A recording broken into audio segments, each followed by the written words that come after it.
Naaman's spots. Naaman was the commander of the Syrian army. The king of Syria was very pleased with Naaman because he was a great soldier and he could always beat the army of God's chosen people, the Israelites.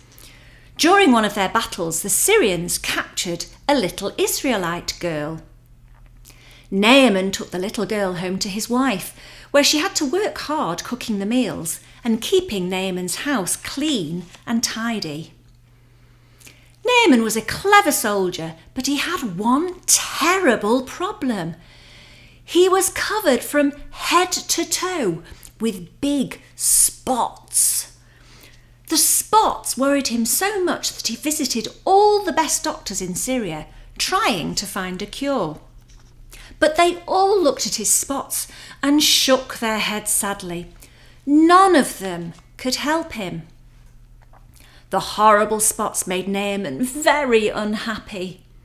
The little servant girl noticed how sad he was.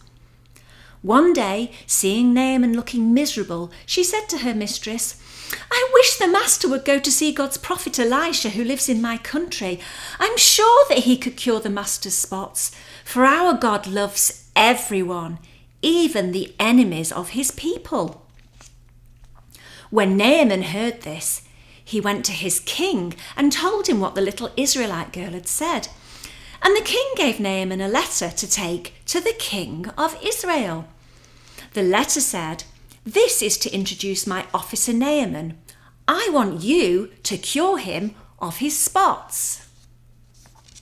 Naaman and his servants set off for Israel, taking with them chests full of gold, silver and fine clothing as gifts for the prophet Elisha.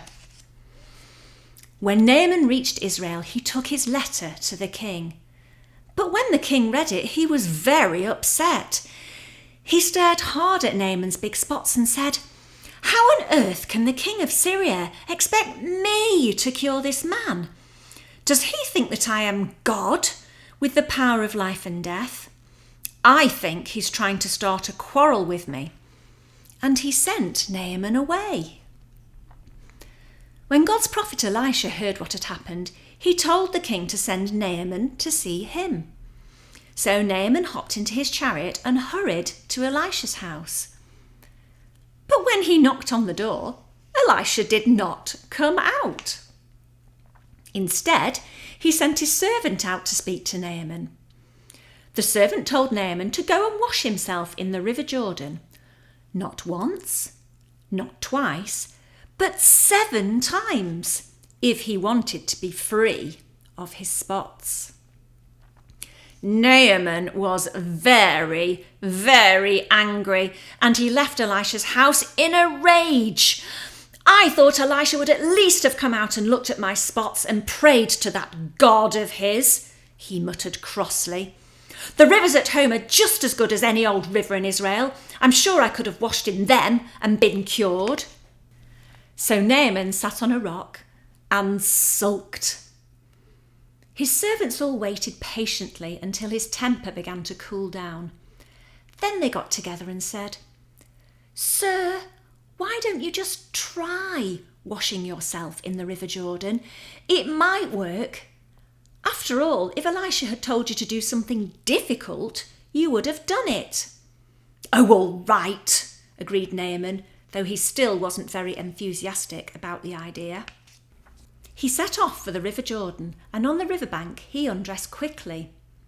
While his servants stood by to keep count, Naaman jumped into the water. Naaman washed himself just as Elisha had instructed. Splish, splash, sploosh.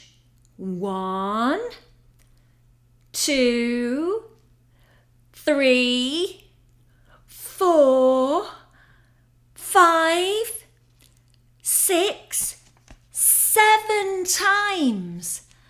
And when he jumped out of the water for the last time, Naaman knew that his little servant girl had been speaking the truth. The God of Israel really did love everyone, even the enemies of his people. For when Naaman jumped out of the water for the last time, every one of the horrible spots had disappeared. Naaman had been cured. You can find this story in the Old Testament, 2 Kings chapter 5.